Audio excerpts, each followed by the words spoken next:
നമസ്കാരം. ആഴ്ചവട്ടത്തിലേക്ക് സ്വാഗതം. മാണി വിഷയം കത്തിപ്പടരുകയാണ്. ബിജു രമേശ് ആദ്യം പറഞ്ഞതൊന്നുമല്ല ഇപ്പോഴത്തെ കഥ. സത്യസന്ധനായ മണി എന്ന് കേട്ടാൽ സാഷ്ടാംഗം വീഴുമത്രേ. അതാണ് പുതിയ കഥ. മാണി രാജിവെക്കേണ്ടതിന്റെ ആവശ്യം എന്ത്? ഈ പ്രകടനത്തിന്റെ ആവശ്യം എന്ത് എന്നുള്ളതിനെ പറ്റി വിശദമായി സംസാരിക്കേണ്ട ഒരു വിഷയം ഇവിടെയില്ല. അത് പക്ഷെ UDF-നും കേരള കോൺഗ്രസ് എമ്മിനും ഇതുവരെ തോന്നിയിട്ടില്ല. മാണിയല്ല, മാണിക്കെതിരെ സമരം ചെയ്യുന്നവരാണ് കുഴപ്പക്കാർ എന്നാണ് അവരുടെ അഭിപ്രായം. കേരളത്തിന്റെ സാമാന്യ ജനത്തിന്റെ സാമാന്യ ബുദ്ധിയെ ചോദ്യം ചെയ്യുന്ന, ഒരുപക്ഷെ ഈ അഴിമതിയേക്കാൾ ഉപരി സാമാന്യ ജനത്തിന്റെ സാമാന്യ ബുദ്ധിയെ പോലും ചോദ്യം ചെയ്യുന്ന രീതിയിൽ കൊഞ്ഞനം കുത്ത രീതിയിലുള്ള കേരള രാഷ്ട്രീയത്തിന്റെ ഈ ഒരു പോക്കിന് എതിരായി ഇനിയെങ്കിലും ശബ്ദിച്ചില്ല എങ്കിൽ ഒരുപക്ഷെ ഈ കേരളം ഏറ്റവും ദുരിതമായ ഒരവസ്ഥയിലേക്ക് പോകും എന്നുള്ള കാര്യത്തിൽ സംശയം വേണ്ട. ഇന്ന് ശ്രീമാൻ ആന്റണി രാജു MLA പതിരിക്കുന്നൊരു വാചകം നിങ്ങൾ ശ്രദ്ധിച്ചിട്ടുണ്ടാവും.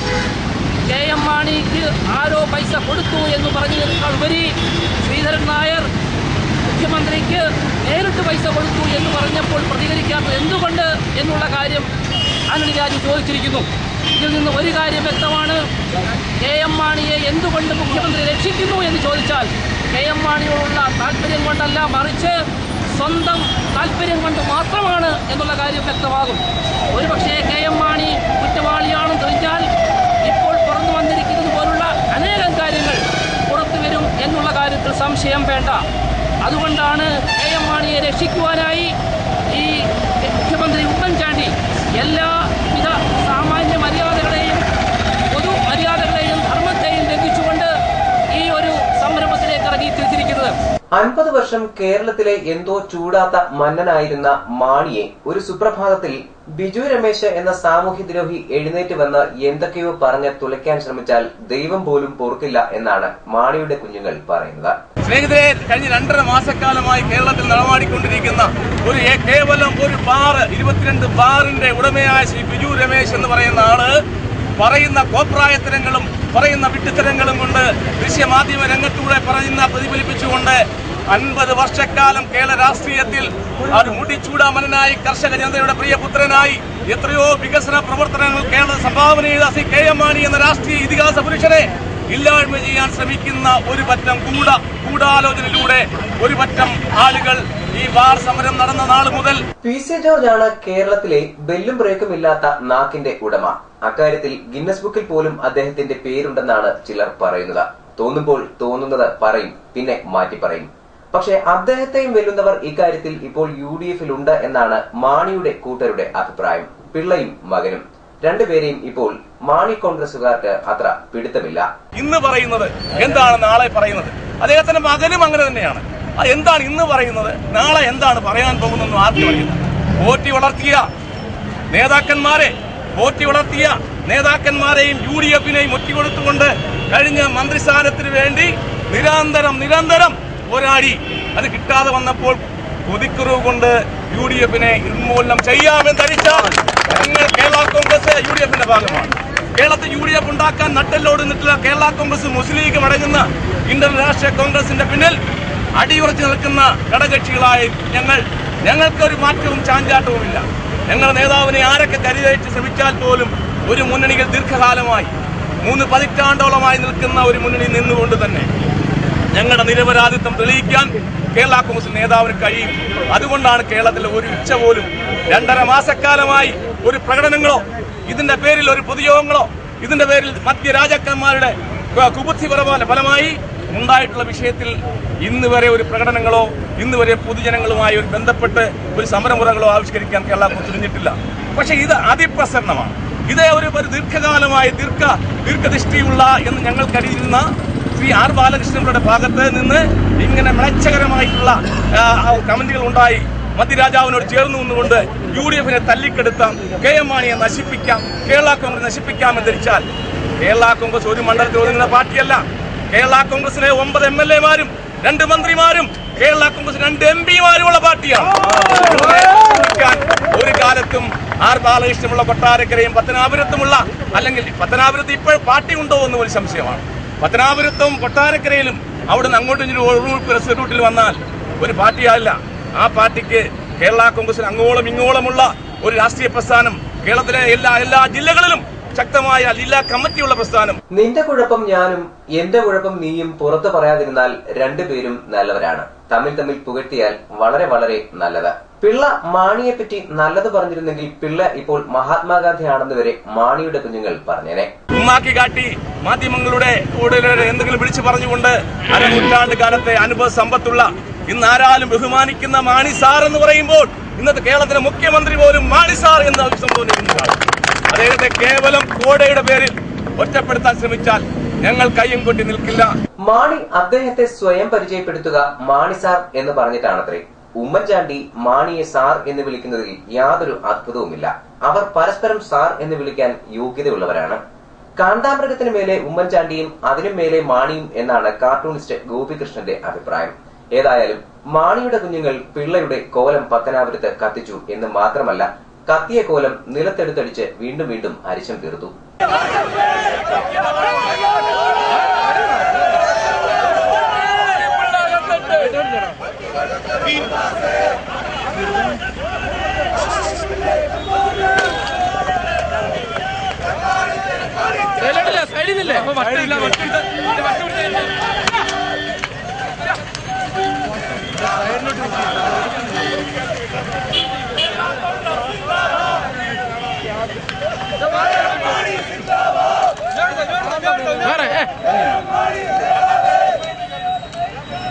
ഇനി ബി.ജെ.പി. പ്രവർത്തകരും പോലീസും തമ്മിലുള്ള ഒരു വടംവലി മത്സരമാണ്. ചുമ്മാ രസത്തിന് കാണാം.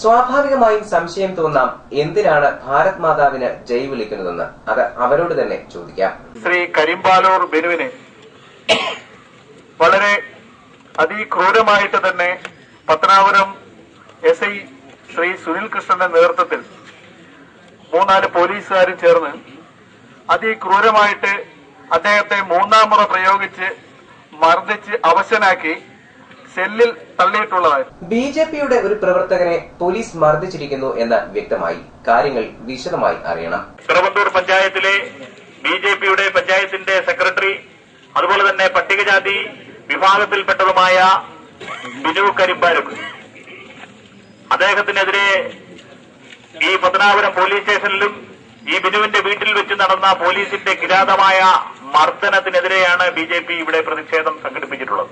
നമുക്കെല്ലാവർക്കും അറിയാം, പത്തനാപുരം പോലീസ് സ്റ്റേഷൻ ഒരു ജനമൈത്രി പോലീസ് സ്റ്റേഷനാണ്. ജനമൈത്രി പോലീസ് സ്റ്റേഷനിലെത്തുന്ന കേസുകളെ എങ്ങനെ കൈകാര്യം ചെയ്യണം, ജനങ്ങളോട് ഏതു തരത്തിൽ മൈത്രിയായിട്ട് പെരുമാറണം എന്നതിന്റെ ഉദാഹരണമായിട്ട് സ്ഥാപിക്കപ്പെട്ട ഒരു പോലീസ് സ്റ്റേഷനാണ് ജനമൈത്രി പോലീസ് സ്റ്റേഷൻ. അപ്പൊ ആ ജനമൈത്രി പോലീസ് സ്റ്റേഷനിലാണ് ഈ ബിനു എന്ന പട്ടികജാതി വിഭാഗത്തിൽപ്പെട്ട ചെറുപ്പക്കാരനെ ക്രൂരമായിട്ട് അടിനാഭിക്ക് മുട്ടുകാല് കയറ്റി വെച്ചിടിക്കുകയും ഈ ബിനുവിന്റെ തല ഒരു പോലീസുകാരന്റെ കാലിന്റെ ഇരുകാലുകൾക്കും ഇടയിൽ കയറ്റി മുതുകില് കൈവച്ചിടിക്കുകയും പോലീസ് ചെയ്തിരിക്കുകയാണ്. അതുമാത്രമല്ല, അദ്ദേഹത്തെ ലോക്കപ്പിലിട്ട് ചൂരൽ ഉപയോഗിച്ച് കാലിന്റെ ഉപ്പൂറ്റിയിൽ ക്രൂരമായിട്ട് പീഡനം നടത്തിയിരിക്കുന്നു. ഞാന് ഇവിടെ ഇതിന് നേതൃത്വം കൊടുത്ത ഒരു സാഡിസ്റ്റ് ആയിട്ടുള്ള SI ശരിക്കും കാട്ടാളമെന്ന് അഭിലാഷ് വിശേഷിപ്പിച്ചു. അതുമാത്രമല്ല, ഇദ്ദേഹത്തിന് മാനസിക രോഗമുണ്ടോ എന്നാണ് ഭാരതീയ ജനതാ പാർട്ടി ഈ SIയുടെ കാര്യത്തിൽ ഞങ്ങൾ സംശയിക്കുന്നത്. അതുകൊണ്ട് ഉന്നത പോലീസ് ഉദ്യോഗസ്ഥര് ഇദ്ദേഹത്തിന്റെ മാനസിക നില പരിശോധിക്കാൻ തയ്യാറാകണമെന്നാണ് ഭാരതീയ ജനതാ പാർട്ടിക്ക് പറയുവാനുള്ളത്. ഒരാളുടെ പേരിൽ ഏതെങ്കിലും തരത്തിൽ പരാതി ലഭിച്ചാൽ അയാളെ ലോക്കപ്പിലിട്ട് ഇത്തരത്തിൽ ക്രൂരമായി മർദ്ദിക്കുമ്പോൾ ആ SIക്ക് എന്താണ് സംഭവിച്ചിരിക്കുന്നത് എന്ന് നമ്മൾ മനസ്സിലാക്കേണ്ടിയിരിക്കുന്നു. ഒരു ചെറുപ്പക്കാരന്റെ ജാതിയോ മതമോ ഒന്നുമല്ല. എന്തിനാണ് അയാളെ പോലീസ് മർദ്ദിച്ചത് എന്നാണ് അറിയേണ്ടത്. കേസ് എന്ന് വെച്ച് കഴിഞ്ഞാൽ തൊട്ട് സമീപ പ്രദേശത്തുള്ള ഒരു സ്ത്രീയുടെ ചീത്ത വിളിച്ചു എന്ന് പറയുന്ന ഒരു നിസ്സാര പരാതിയുടെ മേൽ ആണ് ഈ അക്രമം നടത്തിയിട്ടുള്ളത്. ചീത്ത വിളിച്ചു, അതും സ്ത്രീയെ. അതൊരു നിസ്സാരമായ പരാതി അല്ല. സ്വാഭാവികമായും ചീത്ത വിളിച്ച സ്വന്തം പ്രവർത്തകനെ കൊണ്ട് BJP നേതാക്കൾ ആ സ്ത്രീയോട് മാപ്പ് പറയിച്ചിട്ടുണ്ടാവും. BJPക്ക് രാജ്യത്തെ സ്ത്രീകളോടും ഭാരതമാതാവിനോടുമുള്ള ആദരവ് കണക്കിലെടുക്കുമ്പോൾ അങ്ങനെ സംഭവിച്ചിട്ടുണ്ടാകാനാണ് സാധ്യത. അങ്ങനെയെങ്കിൽ ആ ചെറുപ്പക്കാരനെ ലോക്കപ്പിലിട്ട് തല്ലിച്ചതച്ചത് ശരിയല്ല എന്നാണ് ആഴ്ചവട്ടത്തിന്റെ അഭിപ്രായം. ഏതായാലും വടംവലി മത്സരം ഒന്നുകൂടി കാണാം.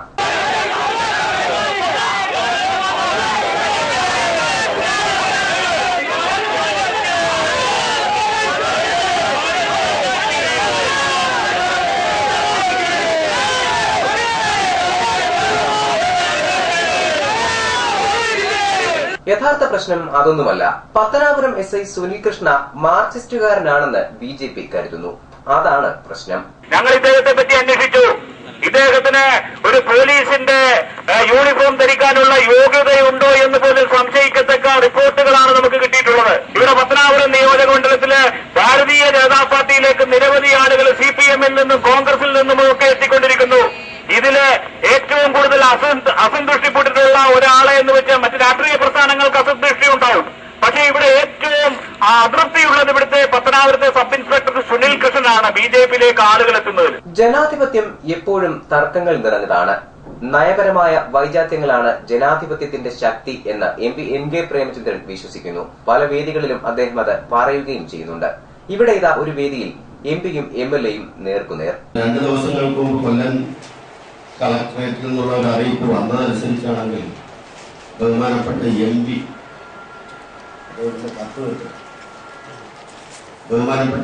ഒരു കത്ത് കളക്ടർക്ക് കൊടുത്തു. ആ കൊടുത്തതിൽ ഒരു 20 ആവശ്യങ്ങൾ ഉന്നയിച്ചിരുന്നു. ആ ആവശ്യങ്ങളെ സംബന്ധിച്ച് ചർച്ച ഈ വിഷയങ്ങൾ പഞ്ചായത്തിലുള്ള താഴെ പറയുന്ന വിഷയങ്ങൾ ചർച്ച ചെയ്യുന്നതിനായി ബന്ധപ്പെട്ടവരുടെ യോഗം 23/1/2015 രാവിലെ 11 മണിക്ക് വിളിച്ചു ചേർക്കാൻ താല്പര്യപ്പെടും. ഇതാണ് ബഹുമാനപ്പെട്ട MP-യുടെ ഒരു കത്ത്. ഞാൻ എല്ലാ ബഹുമാനവും MP-യോട് പുലർത്തിക്കൊണ്ടും കളക്ടറോട് പുലർത്തിക്കൊണ്ടും പറയുകയാണ്. ഇത്തരം ഒരു കത്തിന്റെ അടിസ്ഥാനത്തിൽ യോഗം വേണമെങ്കിൽ MP-യുടെ സൗകര്യാർത്ഥം എന്നൊക്കെ ചേംബറിലോ മറ്റു വിളിക്കാം. എന്നാൽ ഇതിനകത്ത് ഞങ്ങൾ എല്ലാവരും കൂടെ പങ്കെടുക്കുന്ന യോഗമാണെങ്കിൽ തീർച്ചയായും MP തന്നെ കത്തിൽ പറയുന്നു 21 രാവിലെ 11 മണിക്ക് വിളിക്കണം. അങ്ങനെ ഒരു യോഗം അദ്ദേഹം വിളിക്കുന്നു എന്ന് പറയുമ്പോൾ, അല്ലെങ്കിൽ അന്തരം തന്നെ വിളിക്കണം എന്ന് പറയുമ്പോൾ അതിന്റെ അർത്ഥം ബാക്കിയുള്ളവർക്ക് എന്ത് സൗകര്യമുണ്ടെങ്കിലും അന്ന് വിളിക്കണം എന്നുള്ളതാണ്. ഒരു പാർലമെന്റ് മെമ്പറുടെ കത്തിനെ പ്രതികരിച്ചുകൊണ്ട് കളക്ടർ യോഗം വിളിക്കുന്നതിനൊന്നും ഞാൻ എതിരല്ല. വികസന പ്രവർത്തനങ്ങൾ ആവശ്യപ്പെട്ടുകൊണ്ടുള്ള കത്ത് MP കൊടുക്കുന്നതിനെതിരല്ല. പക്ഷേ അത് 21 രാവിലെ 11 മണിക്ക് തന്നെ ആയിരിക്കണം എന്ന് മുൻകൂട്ടി തീരുമാനിച്ചാൽ എങ്ങനെയാണ്?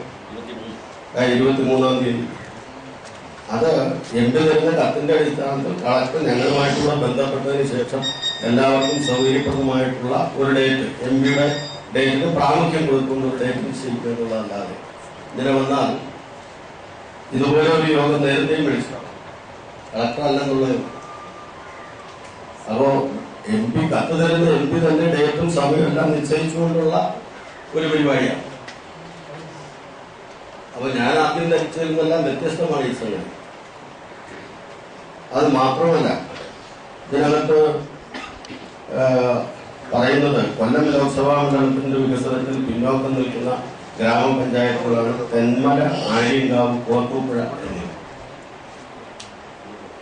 ഇന്നലത്തെ പത്രത്തിൽ ഒരു വാർത്ത വായിക്കാനിടയായി. ആര്യങ്കാവ് പഞ്ചായത്ത് അല്ല, അലേമൺ പഞ്ചായത്ത്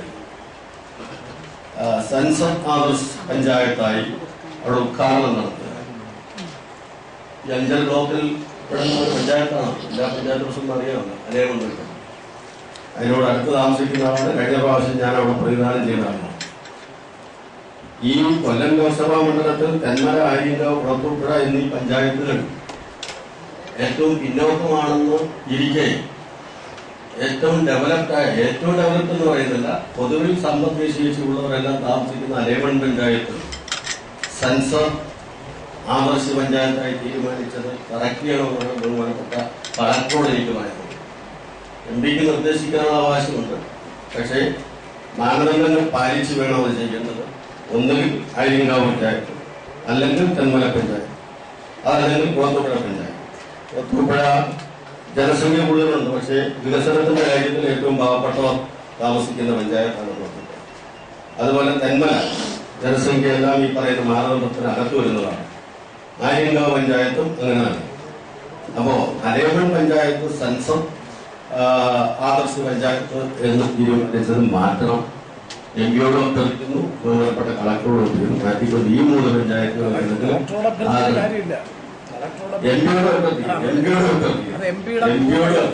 അത് എം പിയുടെ പൂർണ്ണ വിവേചനാധികാരമാണ്. കളക്ടറോട് പറയണ്ട, എന്നോട് പറഞ്ഞു. വിവാദം ഞാൻ ഉദ്ദേശിക്കുന്നില്ല, ഞാനെന്റെ അഭിപ്രായം പറയുന്നത്.